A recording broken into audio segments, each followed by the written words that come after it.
Narito tayo ngayon upang matunghayan ang napakainit, nagbabaga, talaga namang pinag-uusapan at latest na inaabangan ng lahat. Ang latest update sa buhay ni Ate Erica at ang gulong nangyayaring kasalukuyan sa pamilya nila. Grabe ang mga revelasyon sa video na ito dahil ang nanay na di umano ay nag-abandona kila Erica ay sumulpot at talaga namang nareklamo si Kalinga Prab na hindi nagbabayad ng patas sa kanyang anak na si Erica. Daniel, dalangin ko po na kayo po ay pagpalain, ingatan ni Lord sa lahat ng inyong ginagawa araw-araw at humaba ang buhay po natin. Sumayaw-sayaw, tayo'y sumayaw-sayaw. Limutin na ang mga problema. Also, good morning kay Lani Bohol. Good morning po, Madam. Kumusta? And kay Rosalita Gabion Mabalyo ng Kuala Lumpur, Malaysia. Good morning po sa inyo. And also kay Lofi D46, Ima Balabis, Inday Silva, Edma Pablag. Good morning, good morning, good morning. Abangan niyo po ang aking pagpunta roon mamaya at pupunta si Val Santos Matubang para tulungan ang isang ginang na may reklamo sa ating tanggapan, ang ina ni Erica, sapagkat siya po ay inapi at ang kanyang anak walang sweldo. Tutulungan natin. Ito muna mga kaibigan, ang ating pahayag about dito.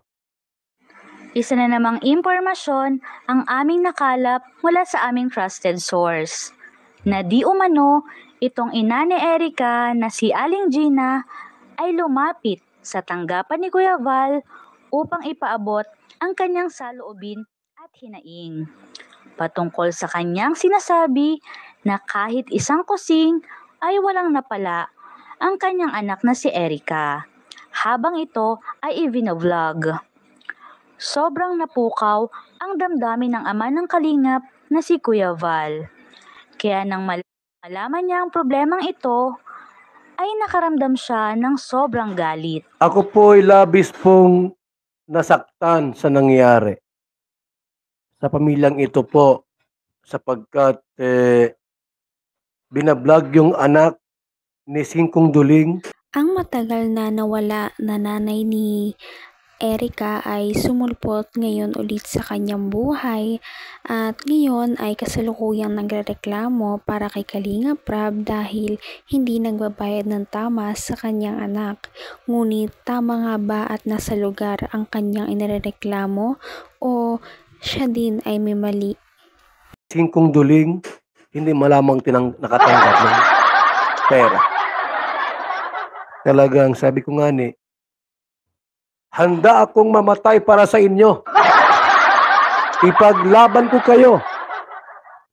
Saan mang korte sa Pilipinas, wag lang kayo tulpo. Di man yung korte. Baka kayo hindi pansinin yan. Dito kayo lumapit kay Val Santos Matubang, sapagkat ako ang tulpo ng daet. Saka batang-bata. Yung mga tulpo, tiguwang na. Yung matandang tulpo, 80 na. Hindi na nakakapunta ng bundok pag maglakad, ha? Dito po, ako ang tulpo ng daet. Ano mang problema ninyo? Mga na-rape, binadil, pinatay, unsolved problem. Ako ang bahala sa inyo. Tutulungan ko kayo sa abot ng aking makakaya, sapagkat ako ang inyong kakampi. Ate Gina, maligo ka, magbihis, kumain, magpahumot, magpaganda, pupunta ako dyan. Ha? Huwag kang magtago sapagkat gwapo si Val Santos Matubang. Huli natin. Laban sa mga tinutukoy nitong vloggers.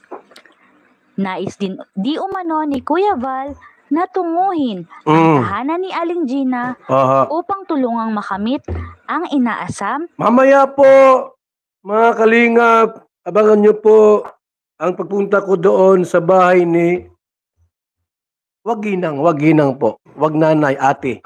Bata pa ito, siguro ito yung mga 50 pa lang. Pupuntahan ko siya ng pagapang. Anumang klaseng pagpunta ko doon, ito man ay patayo, pagapang, patuwad, pabaliktad.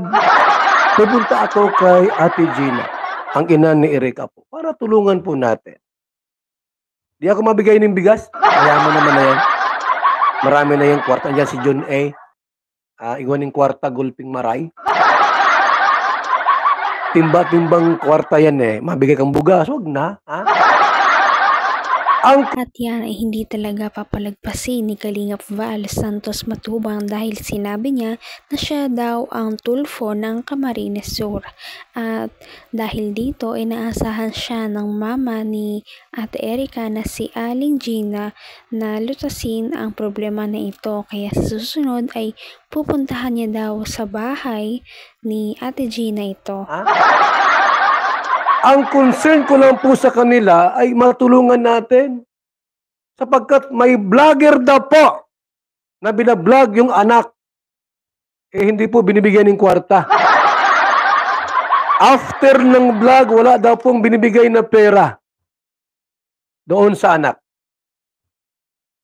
Aalamin natin ang katotohanan. Sapagkat sinasabi, ang katotohanan ang magpapalaya sa tao.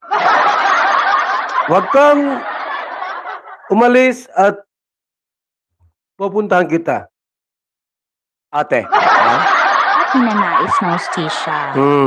Lubos na nakahahabag talaga itong si Aling Gina. Oo nga po. Naway malampasan niya ang matinding pagsubok na ito sa kanyang buhay. Nawa po, malampasan niya po. Para sa karagdagang detalye at paglilinaw ng iba pang aligasyon, ay pakinggan at panoorin sa live program ni Kuya Val Santos Matubang. Magandang gabi mga kalingap. Gagawa ko ng mga kaibigan, ng isang introduction. Ito na, ang inyong abang lingkod. Val Santos Matubang, ang tulpo ng daet. Handang tumulong sa mga naaapi. Inaalipusta at hinahamak. Val Santos Matubang ang inyong kailangan upang kayo ay magtagumpay. Ito po, may isang video clip dito ating pakinggan.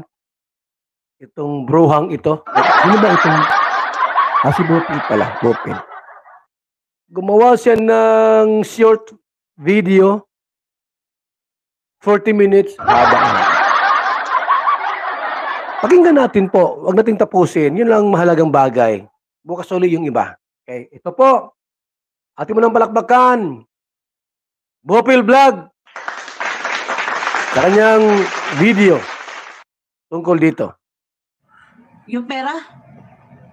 Ano po ang motibo? Ano ang layunin? At ito ay isinisiwalat nyo yung ganitong bagay sa social media. Ano po ang motibo? Anong layunin? Layunin bang ipahiya? O layunin bang mabawi?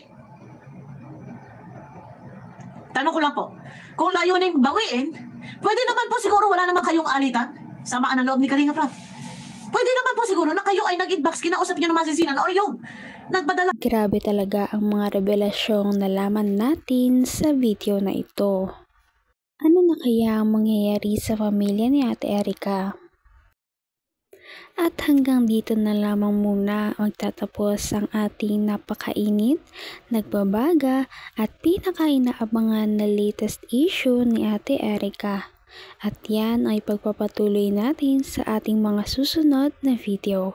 Hanggang sa muli, maraming salamat sa panonood. Bye!